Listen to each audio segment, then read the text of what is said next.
C'est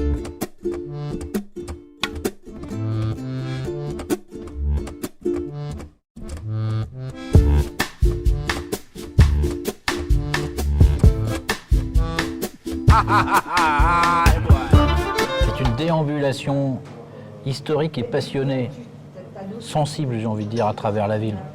Pourquoi je dis passionné? Parce qu'on est, je crois, tous les deux passionnés de la ville de Nantes. Bien sûr. Et puis, on voulait donner à la fois à comprendre la ville d'aujourd'hui à travers les décennies, les siècles qui nous ont précédés, mais aussi à l'apprécier sous sa forme actuelle, ce qu'elle est aujourd'hui.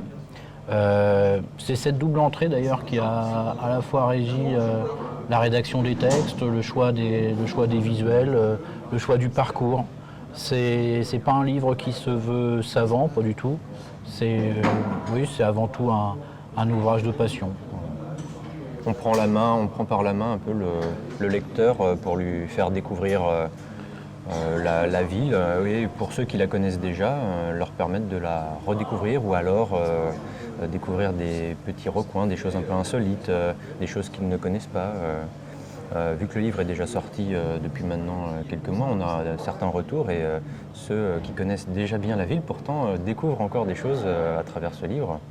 Donc, ouais, c'est un peu notre histoire aussi, enfin en tout cas la mienne par exemple. Je suis arrivé à Nantes il y a à peu près 20 ans et pour pouvoir me sentir chez moi, j'ai aussi essayé de comprendre l'histoire des lieux que je pouvais fréquenter. Et il y a ces retours-là, tu as raison Karl d'en parler. Il y a à la fois des gens qui connaissent Nantes et qui du coup approfondissent leurs connaissances ou révisent leurs connaissances. Et puis il y a des gens qui nous ont dit aussi, voilà, moi je viens d'arriver à Nantes, puis je ne connaissais pas, et puis grâce à votre livre, je découvre davantage et je me sens plus chez moi. Et c'est aussi ça, je crois, notre envie à travers ce livre, c'est de se sentir bien à Nantes, en fait.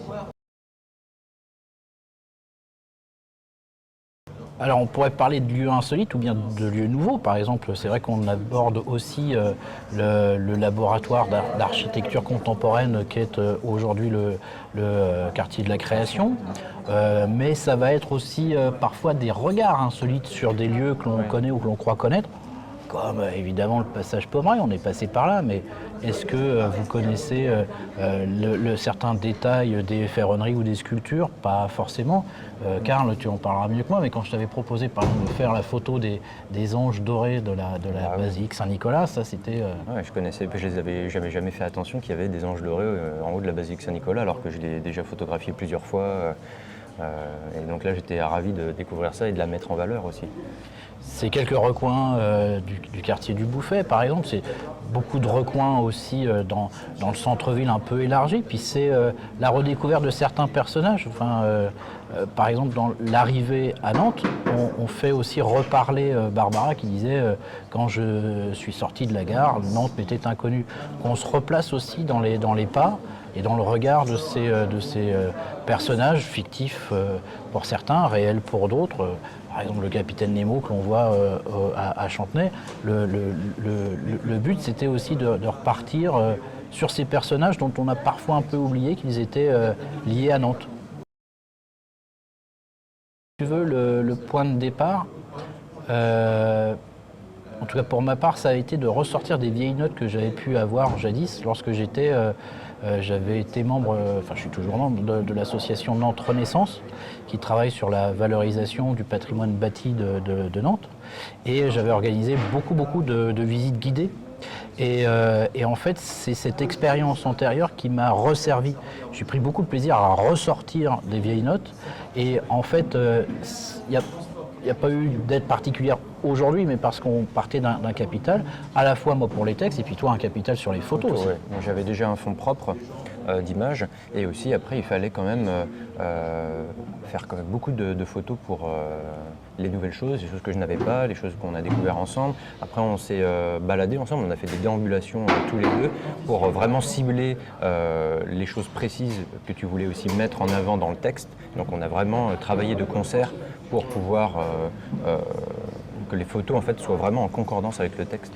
C'est vraiment un point sur lequel on insiste, c'est un livre qui a vraiment été écrit à quatre mains. Ou alors deux mains et deux yeux, mais en tout cas, je veux dire, c'est vraiment un truc qu'on a fait ensemble. Il n'y a pas de... on n'a pas pris d'un côté un texte et puis plaqué des photos, ou pris des photos et plaqué le texte. Tout ça, ça s'est fait ensemble. Et c'est vrai qu'on a vraiment pris le temps. Et alors, autant on s'est pas forcément fait aider au début, autant on s'est fait aider ensuite. Ce que je veux dire, c'est que moi j'ai soumis mon texte à la fois à du public pas du tout historien de Nantes pour voir si cette alchimie, la passion qu'on évoquait tout à l'heure prenait. Et puis aussi de la relecture beaucoup plus spécialisée d'un historien, un copain historien nantais, pour m'assurer que ce qui était écrit était aussi valable. Donc c'est pas en amont, c'est en aval qu'on s'est fait aider. Puis on doit dire qu'il y a aussi le regard de l'éditeur, avec à la fois le regard sur le choix des photos, le choix final, et que parfois on s'est posé des questions. Oui.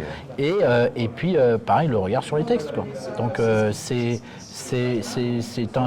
un document, un livre qui est intime au départ et qui ensuite a été partagé. La ville de Nantes, on l'aime aussi sous la pluie, c'est ça la réalité de la ville. Donc il n'y a pas que des photos où il y a un super ciel bleu derrière, mais c'est aussi ça la réalité de notre ville. Ouais.